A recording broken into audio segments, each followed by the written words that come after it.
we the ones who late. Now family, we the ones who gotta delegate. Get that money in the power, never be fake. Stick to cosign for 3. What did he say? Create jobs, support our own. Educate the same and buy back your home. Got 3 degrees, triple 10. 3 PhDs, now we on the CNN. DBTV, let's talk about negligence. Ignorance is bliss, but we can turn it to intelligence. Believe none of what you hear, half of what you see. Let's break it down here on Dr. Boyce TV. Here we are. Good day. I'm Dr. Boyce Watkins from Your Black World and the Black Business School. And I don't have a lot of time, so I'm not going to talk a long time. I know I always say that, and then I end up going on and talking about different things. But I just wanted to hop in and, when something's on my heart, I can't help it. I just got to share it. My brain is always going 100 miles an hour. I'm always seeing things and breaking things down. And I guess it's just the curse of the kind of brain I have. Maybe ADHD is my superpower. I don't know. But because a lot of you see me live a lot. And you're like, well, why is he always live? Why does he always got something to say? Won't he just shut up? Well, it's just because I'm a thinker. I'm always thinking. I'm always thinking about the Black community. I'm always trying to figure out solutions. I'm always trying to figure out how we can do better. So what I do, at the very least, is I like to point out things that I observe in hopes that it'll help you observe the same things and process this in your own life so I can make your life better at the end of the day. That's my goal. I want to make you happy. I want to help you succeed. So anyway, do me a favor before you get started. Everybody put your hashtag B1 in the chat. Let me know that you're Black first, that you care about the Black community. That's a requirement for being here. The Black community must be first. It can't be second, third, or fourth. That agenda must be the top agenda. The only agenda is the Black agenda. So put hashtag B1 in the chat and use hashtag B1 anywhere on social media. Also, please hit that thumbs up button. If you haven't done it, please hit the thumbs up button and share the video. All right, so here's what I want to talk about. How many of you, give me a yes or no, how many of you, I don't know how many of you keep up with hip hop. I keep up with hip hop culture because I know a lot of rappers. You know, I've been on the Breakfast Club a few times. I talked to Charlamagne and stuff like that a lot. And I believe that if you're going to go talk to young people, you got to know what's going on. You know, when I want to understand my girls, when I want to understand what's on the minds of my girls, I watch what they're watching. I listen to what they're listening to. That's how I learned about Megan and Stallion. It's from some 12-year-olds. And I was like, whoa, this is some grown shit. I should be learning about this from somebody who's in the 7th grade, but okay.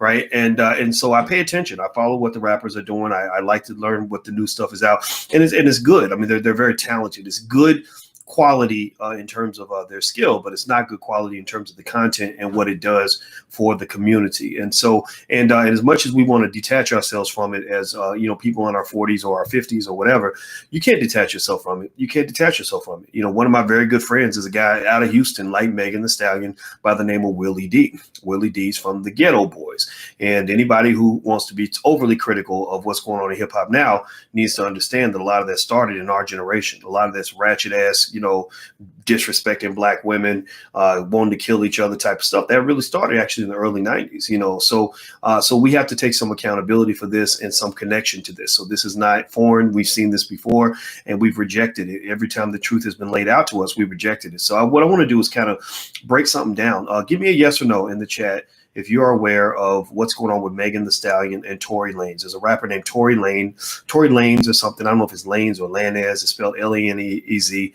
Give me a yes or no if you're aware of what happened. Megan is about 25 years old.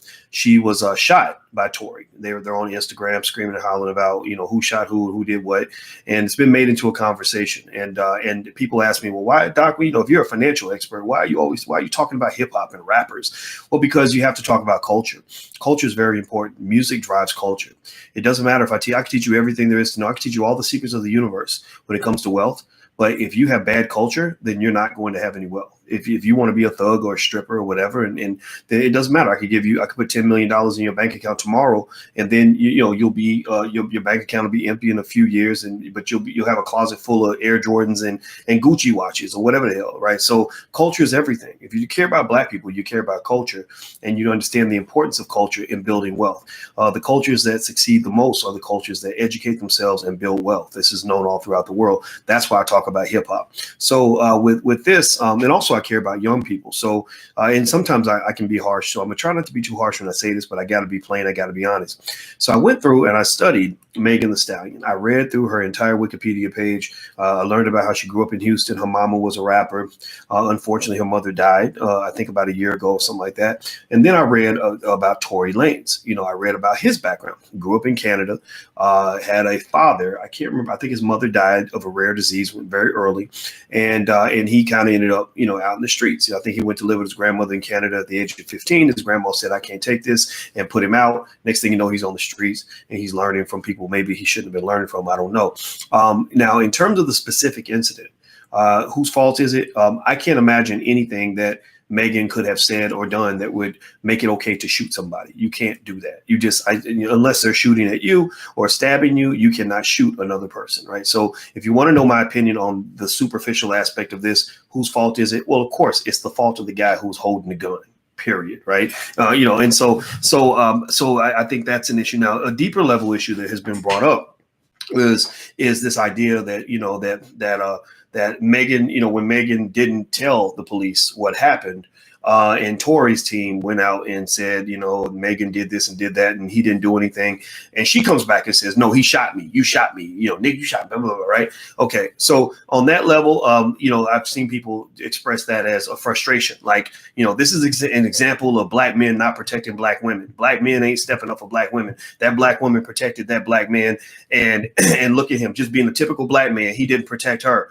Well, first of all, I think it's important to be clear on this. And all the real men in the room, please raise your hand. Everybody who's a real man and knows what a real man looks like, please raise your hand. And I want to make it clear, abundantly clear right now, especially for any young people that are watching, that a real man don't act like that. A real man doesn't act like that. If you're a real man, raise your hand, say something in the chat. If you're a real men don't do that. Real men, there is absolutely nothing on this earth or any surrounding planet that my fiance, Dr. Alicia, there's nothing that she could ever say to me that would cause me to pull out a gun and shoot her in the foot.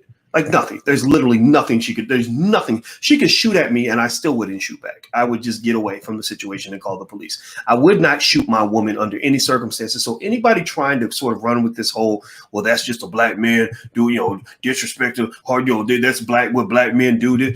That's y'all need to let go of that bullshit. And y'all need to let that go.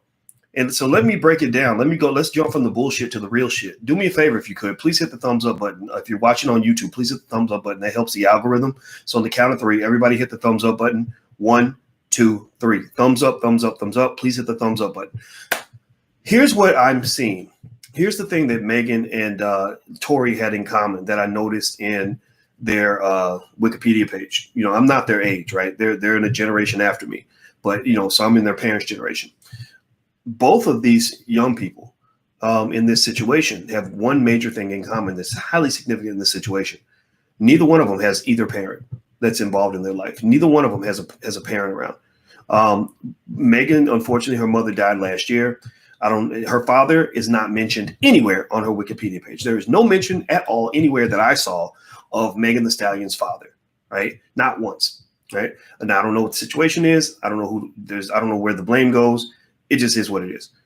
Tory, on the other hand, his mother unfortunately died of a rare disease when he was young, which that's going to cause a lot of mommy issues. Just like the women have daddy issues from the father missing. Well, men who don't have their mothers have mommy issues. This is scientifically proven. Any therapist can break this down for you. So that's going to cause the mommy issues. And then he lost his father. His father was still around, but his father moved into Atlanta. And then he left his father to go live in New York with somebody. And then he went to Canada to live with his grandma. His grandma put him out at 15. So his father was not a factor in his life, right? Now, let me explain something to you. Everybody in here who cares about Black family, who understands family, will understand this. Your parents are very important in your life. Your mother typically is the greatest nurturer and support system. Your father's your protector. Your father's the one who helps you learn toughness and certain standards in terms of dealing with other men or dealing with the opposite sex. And so with Tory, what I see is a guy who wasn't nurtured by his mother, because his mother wasn't there. So he probably has issues with women. And also his father was not around to teach him, like, look, Negro, a real man does not pull out a strap and shoot his woman in the foot. A man does not do that. A man does not shoot a woman, punch a woman, kick a woman, cause act a damn fool with a woman, right? So having a father would have made a big difference for him. Somebody says Tory's not a foundational Black American. Honestly, I don't care. I don't give a shit. He looks black to me. So let's focus here. Now flip it over to Megan.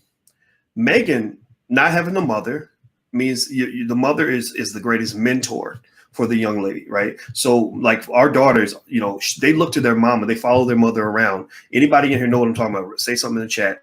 They follow their mother around and they copy their mother. They do what their mother does, right? So when their mother picked me as their new dad, they're not my biological kids, but they, and also when their mother picked their actual dad, me and their actual dad are very similar people. And we're both quality men. We come through for our family. We make sure that our children are good. So when they go pick a man, they're probably not going to be that interested in a thug. They'll probably know, look, he shot me. That's not a good man for me to pick. So sometimes if you want to know why I go into Uncle Boyce mode, sometimes it's because I believe that we have millions of little Megan the Stallions out here who don't know what up from down, who don't know anything about what it means to be a quality woman and don't know anything about what it means to attract a quality man. Seriously, because you have to take accountability. Everybody has to take accountability for your role in creating the life that you have. So, if I'm talking to Megan as her dad, I say, why would you date a guy like that? That guy he's not a quality person. Like, let me see him. Let me look him up and down. He don't look like shit, right? Oh, he's a rapper. I don't give a fuck. I don't care how many records he sold. That doesn't matter. Being a rapper does not make you a quality person. See, a lot of young people that don't have guidance, they get lost in the illusion. The illusion is that because you're on a show like Love and Hip Hop, that somehow you are a successful person. In fact, Tory talked about his number one role model was Biggie growing up, the notorious B.I.G. Now, here's what's fascinating. Biggie also, remember that song he had where he said, birthdays was the worst days. Now we sip champagne when we thirsty. That was an aspirational song to say it was hard before in the hood. Now look at me. I made it. I'm successful. I made it. I'm on top of the world. Then bang, he's dead a year later. So I ask you this question. If Biggie was talking about how successful he was and how happy he was and how he really made it to the top, but he's dead a year later, was he winning or was he losing? Was he successful or was he in a dangerous position where he was actually worse off than he was before? You see, hip hop does that.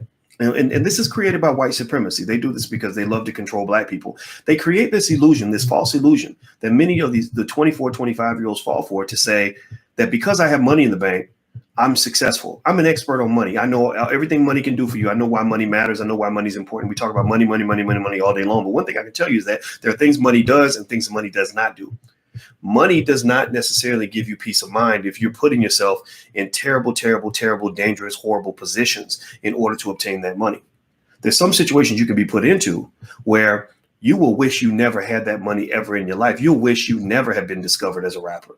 Do you know how many rappers that are dead? When Megan got shot, I was like, oh, okay, another rapper to getting shot. That happens about once a week. Do you know how many rappers they got long prison sentences and their record labels never showed up to bail them out? Why? Well, because E40 told you that actually. E40, he teaches in his music. Listen to E40. Sometimes E40 teaches. Sometimes you got to listen to the OGs now because that's where the wisdom's at. Oh, E40 said they'll find a new nigga next year. Anybody remember that? He had a song called They'll Find a New Nigga Next Year. And he was talking to the rappers. Yeah, I know you shining. I know you this and I know you that, but they'll find a new nigga next year. So at the end of the day, these people don't care nothing about you.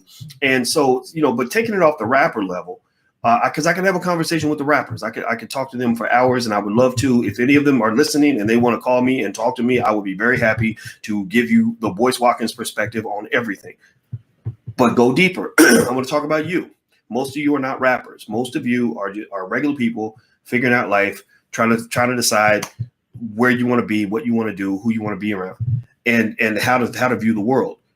So on a bigger level, on a socio-political level, you must look. I see this situation as a microcosmic example of how the destruction of the Black family has created chaos in the lives of so many young people. If both of those young people had fathers, I don't believe this incident would have taken place. I believe if they both had fathers, Megan would have been more secure. She would have probably chosen a different type of man. She would have chosen a different situation. She probably would be rapping about her wet ass pussy because ain't no daddy gonna be. I'm sorry, I don't know how many of y'all have a daddy that would probably pick up the phone and be like, "What are you doing?" Seriously, if you made a song with Cardi B called "Wet Ass Pussy," how many of you have a father? And ladies can answer this. How many of you have a father, or maybe the men? If you made a song called BAD, which stands for Big A, you know what I'm talking about. I'm gonna try not to cuss too much. But so imagine if you're a man and you make a song, forget it. Let's just say it. You made a song called Big Ass Dick, or if you're a woman who made a song called Wet Ass Pussy. How many of you have parents, a father or a mother, who will call you on the phone and be like, "Don't you do that shit. Don't you embarrass the family like that. Don't you embarrass yourself like that. That's not how you represent yourself to the world." Right? But people who don't have guidance, they don't know any better. They're thinking, but I'm getting money. So that it must be good. It must be right. All money ain't good money. All money ain't good money. I'm stealing from the words of Immortal Technique, another rapper that I really love. All money ain't good money. And so at the end of the day, I see the missing father in all of this. I believe that if a father were present in Megan's life, the poor child didn't have this. It's not her fault. It's life. It's systems. It's prison. It's mass incarceration. It's all the stuff, the war on drugs. It's all the things they did to you. This is why I'm not voting for Joe Biden, in case you want to know. The reason I'm not voting for Joe Biden is because I know that his crime bill was one of the mechanisms put in place to destroy the black family. A lot of these young kids that are growing up getting in crazy situations are doing it because they don't have fathers around. Because in the 1990s and 1980s, they were sending black men to prison like concentration camps. They were doing to black people what they did to the Jews in Nazi Germany. They were exterminating black people and exterminating black families. I have a friend whose entire family was sent to prison. Her mother, her father, her uncle, her grandmother, and her aunt. Every single person in the family got sent to prison on one RICO charge. And they don't even think about like what's going to happen to these kids when they grow up without parents.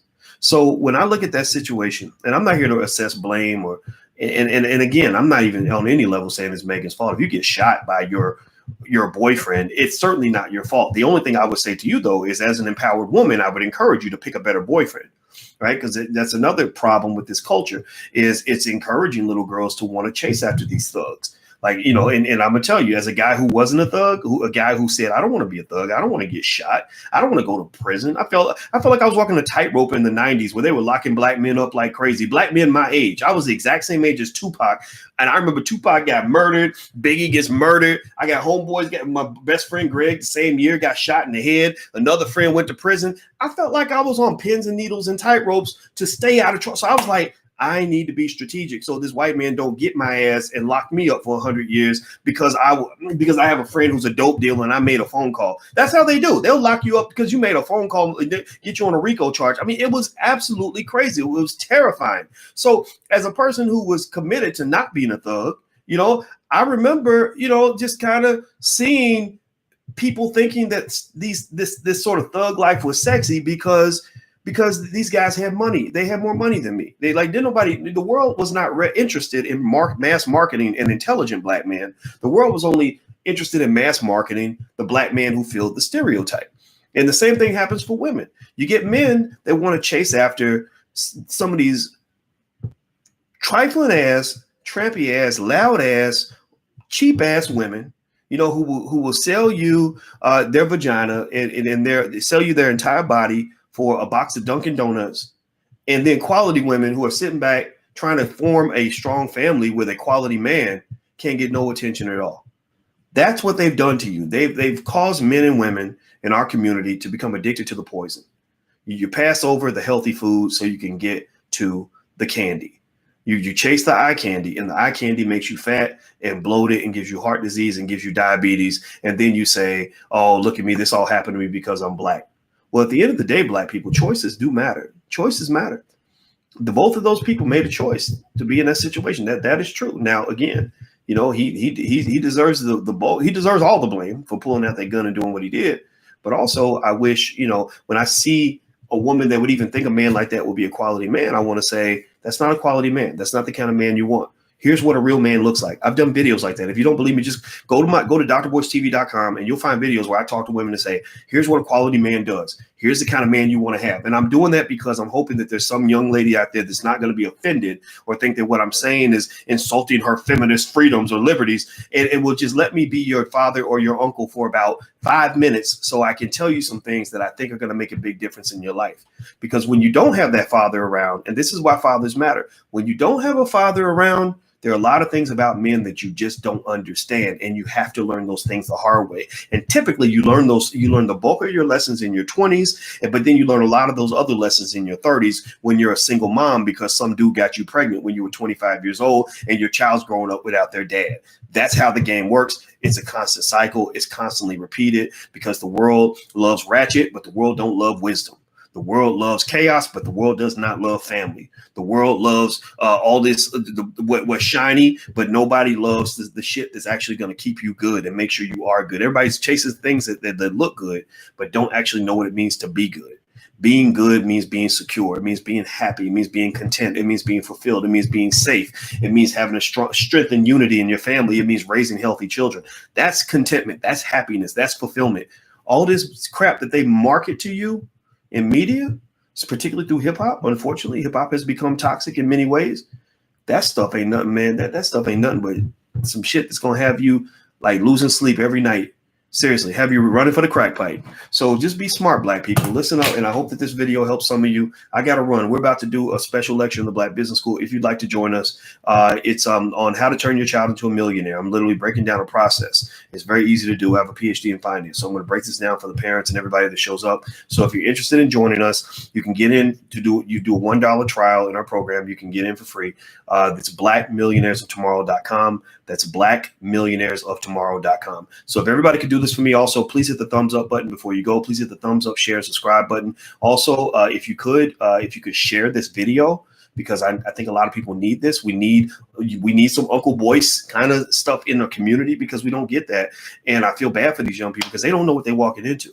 So anyway, I'm about to go, guys. Please hit the thumbs up button, share, and subscribe button before you go. And one more time, the URL is blackmillionairesoftomorrow.com. So sorry, Kay. Nobody's attacking Megan the Stallion. I know you might be a Megan fan and you just walked into the chat. So it's okay. Some people show up a day late and $1 short and be asking all the crazy questions. Go back and watch the rest of the video if you want to understand what we just talked about. Take care, guys. Love you. Have a good day. Talk to you later. Peace.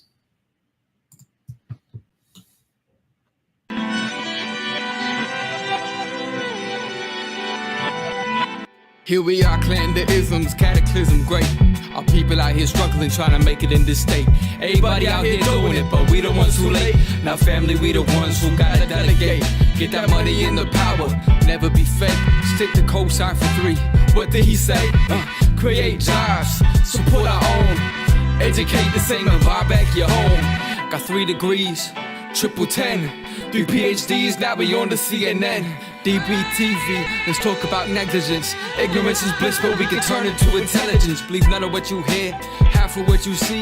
Let's break it down here on Dr. Boyce TV.